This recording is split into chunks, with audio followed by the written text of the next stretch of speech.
Hey guys, quick tip of the day. If you have shots like this that are a little underexposed, I'm going to show you today how to fix them in Speedgrade. Open wide in the sky divide.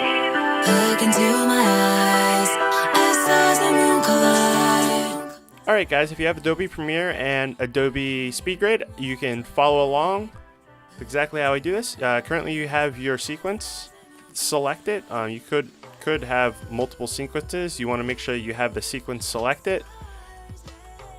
So there's two sequences here. You want to make sure you have the one selected that you actually want to color correct. And we're going to go right into Speedgrade, File, direct link to Speedgrade. You want to save the project? Yes. So a little bit on how Speedgrade works. As you can see right over here, we have our parade. And down here there are a bunch of color wheels in all three areas, and then an overall one. I just quickly want to show you how what my philosophy is here and what exactly I do to get this to work the right way. So right here we have our highlights, midtones, and shadows. As you can see over here, our shadows are completely crushed. There is a lot of data in here because I am running a camera that has a high bit rate, so a lot of it doesn't get lost in compression. There's a lot of data here, but what we have to do is we have to spread this out across this whole spectrum of highs, midtones, and shadows. And so how we're going to do that is down here, since everything is in shadows, we're going to go to our shadows.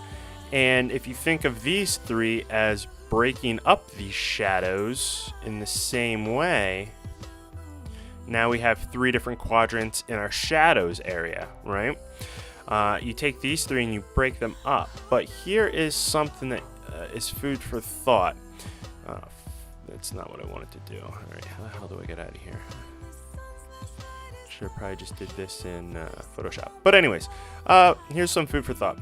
If all of your data is down here, okay, and you want to stretch this out, there is, as you can see here, a little bit of data that, you know, is in here, right? How you want to stretch out all this data is if we just go, you know, the darks of the shadows, and we just take this color wheel, it's going to take all of this data and stretch it out, but it's mainly just going to stretch it out within. It's mainly just going to stretch it out within, you know, this area, because that color wheel only controls this area.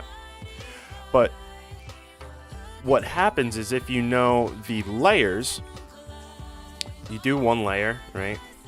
Layer A, that doesn't affect, right? And then the stack here is the opposite way around. I don't know why they did that, but it is. So normally in Photoshop, if you put something above it, you know, that it then is affected by this. But for this guy, it's the opposite way around. So you'll see them come in like this.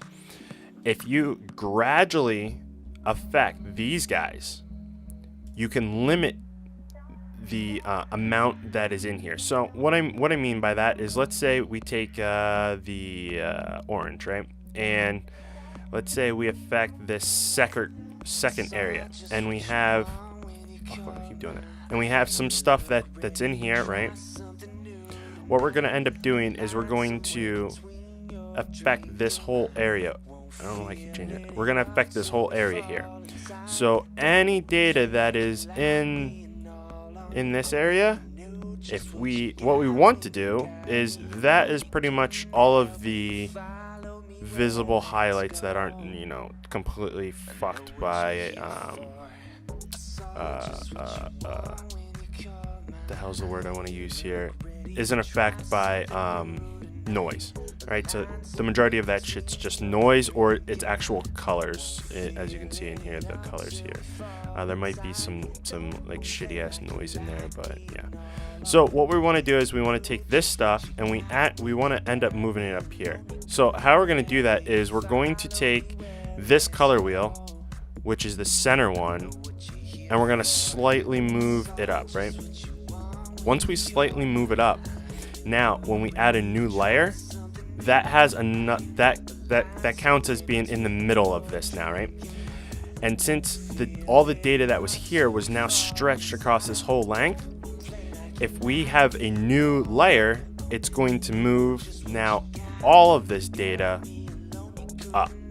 Okay, just some little thing, food for thought. You don't want to just take one of these color wheels and just rack it up, because you're just going to take all of this data and just freaking flatline it right there, and it's going to look like utterly shit. Even though some of this stuff will move up and it might look a little bit better, as you're working with it, it's just going to look like complete shit, and you won't get a good product as if you just do 30 layers like I do and move them gradually, and you're then affecting anything that you moved in the previous layer. Just follow along with me. If you don't want to take my word for it, give it a try a couple of times, and you'll end up seeing that the way in which I do this actually works out pretty well. So I'm just going to edit all of these real fast, because it's going to take a couple of minutes, and I'll be back once I'm done doing this. So yeah.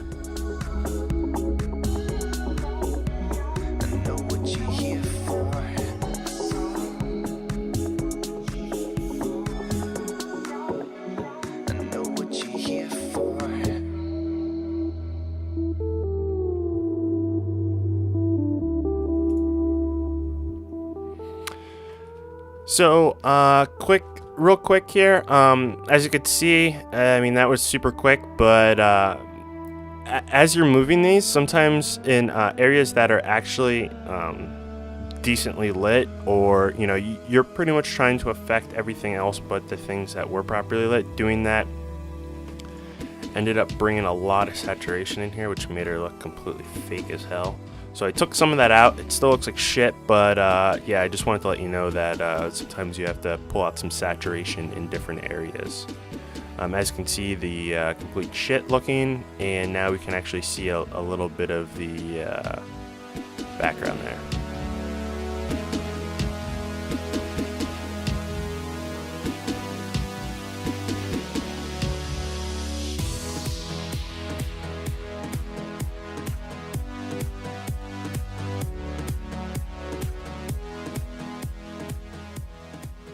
Alright, so if you can see here, I'm starting to pull in a lot of, there was actually no data in here, and so my camera sensor decided to make some blue. That's also known as noise. That's when you end up taking this a little too far. What you can do is you can end up balancing this out in the shadows. Instead of having black in the shadows, you'll just take out, blue in the shadows, just take out the blue, but you have to make sure you affect the darkest of dark shadows to take that out, and you can take that out and it'll look a little bit better. If you shot in, let's say, 1080, which I did, and you're compressing it for the web, that'll also take out some noise, but I have a couple of tools that you can take out some noise when we go back to Premiere. I'll show that to you then.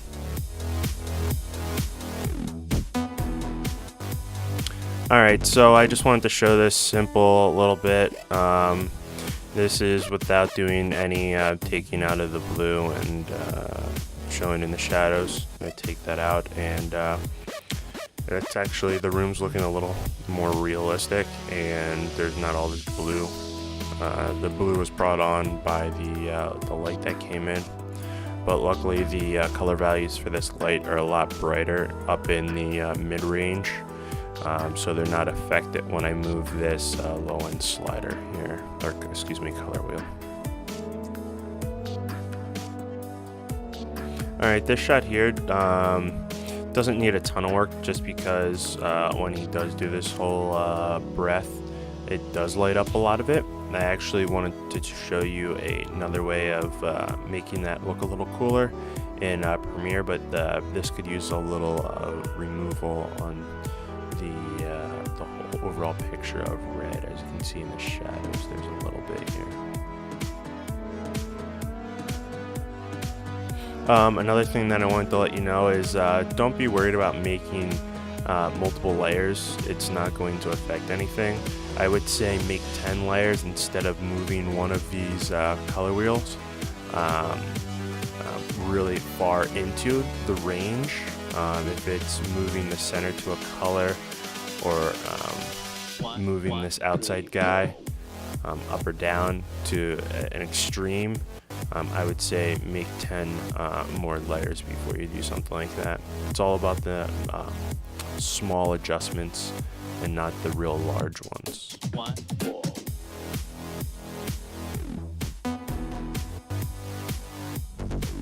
Alright, this is what I mean by just the little ones. I'm just taking out a little bit of that red, adding some blue in there, and pulling back to actually bury those blacks in there so you get a nice rich black on his back.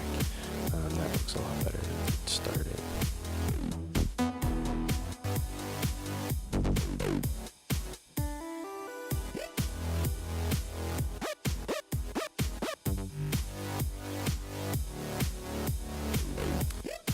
If you guys do nightclub shots like this, don't be so worried about where your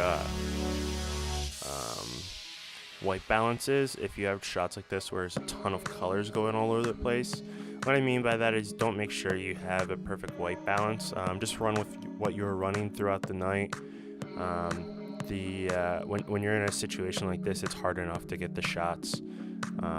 This was a smaller nightclub, so I couldn't really use lights. And it's not like a big event where they're comfortable with cameras in their face, so these are the shots where you have to run around with no lights, and you gotta hope that you have some fast glass on and a decent camera that can capture some stuff in the dark. Won't feel it all till we fall inside. Don't play like you like being all on your own. You know just what you got when you got. Alright, so all of these layers are now on this. This is what the initial thing looked like. As you can see, there's no color data here. And then with it on, I pulled out some. There's obviously a shit ton of grossness on this. I'll show you how to clean that up, so it's actually isn't visible. So now we're gonna go back to Premiere. They've made this stupid simple to deal with, and we'll take a quick look at what we got going on here so far. We got a ton of noise. It's dark. It's a small camera, so gotta work with what you have, you know what I mean? Client wants a video like this, you got a lot of noisy shots like that, you pick the good ones that are in some light, put it to some music, you know, and make sure it's some high tempo stuff so you can get the cool little dance in there like that. But, there you go. You get some stuff like that where they look like they're having a great time, boom, cut it, you know, make it nice and short. People won't even notice if it's short enough. If they have some time to sit there and analyze what the hell's going on, it's a little too long. You want it to be nice, short, you know, little. Alright, so now we're gonna go through how to get rid of the noise. My biggest solution right now is a plugin. If you haven't heard of it, you might want to take a look at it. It's called Neat Video. It is one of the most amazing things I've had in a long time.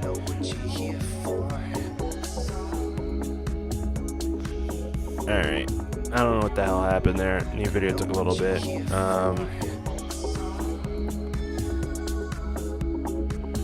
So you click an area that's pretty uniform, and then you auto profile it.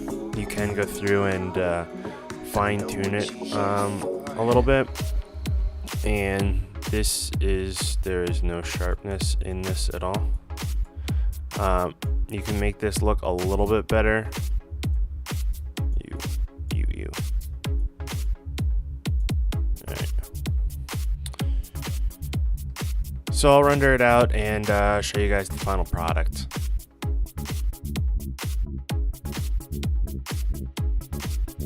So that's pretty much it. I hope that this quick tip today helps you out with saving some of the footage that you thought that you might not be able to use. Till next time, guys. Talk to you later.